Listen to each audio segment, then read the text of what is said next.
Quick, what is 35% of 240? It looks like a calculator problem, but you can solve it in your head. By the end of this video, you will have a small mental toolkit that works for discounts, tips, tests, and everyday calculations. First, remember what percent means. It literally means per 100, so 35% means 35 out of every 100. Imagine 100 little squares making one whole. Each square is 1%, and 10 squares together make 10%. The main technique is simple. Break an awkward percentage into friendly pieces. You rarely need to multiply by a decimal. Start with 10%. To find 10% of a number, move its decimal point one place to the left. 10% of 240 is 24. This works because 10% simplifies to 1/10. Moving the decimal left is just a quick way of dividing by 10.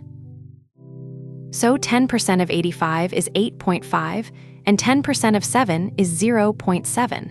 Small numbers follow the same rule. 1% is just as useful.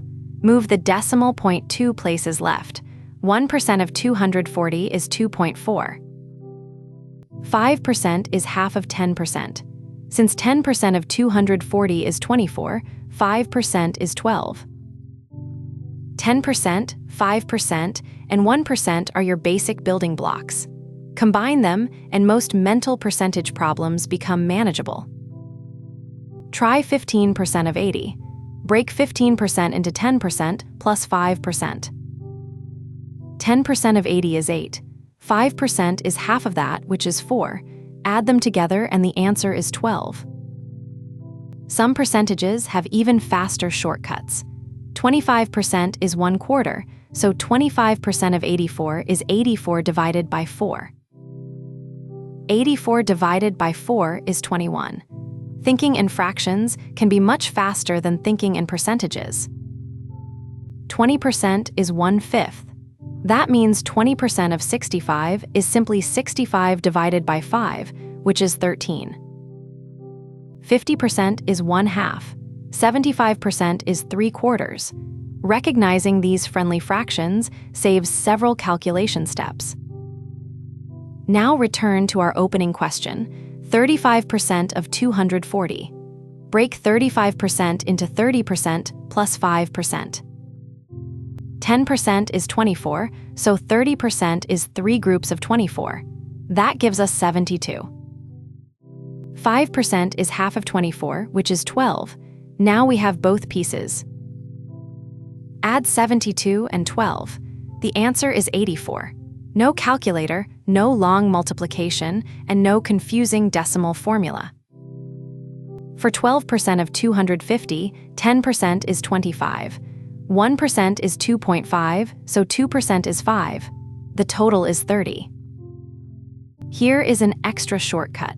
X% of y always equals y% of x, because both calculations multiply the same two numbers. 18% of 50 sounds awkward. Swap the numbers, and it becomes 50% of 18. Half of 18 is 9. 4% of 75 becomes 75% of 4. 3/4 of 4 is 3, so the answer is 3. Suppose an $80 item is 30% off. 10% is $8, so 30% is $24. Subtract it, and you pay $56. For a 15% tip on $36, 10% is $3.60. Half of that is $1.80. Together, the tip is $5.40. After finding the percentage amount, check the question. For an increase or tip, add it. For a discount or decrease, subtract it. Estimation is a powerful error check. 19% of 49 should be close to 20% of 50, which is 10. The exact answer, 9.31, makes sense. A common mistake is losing track of the decimal. 10% of 7 is 0.7, not 7, and not 0.07. Now your challenge, find 17% of 300. Pause the video and build it from 10%, 5%, and 2%.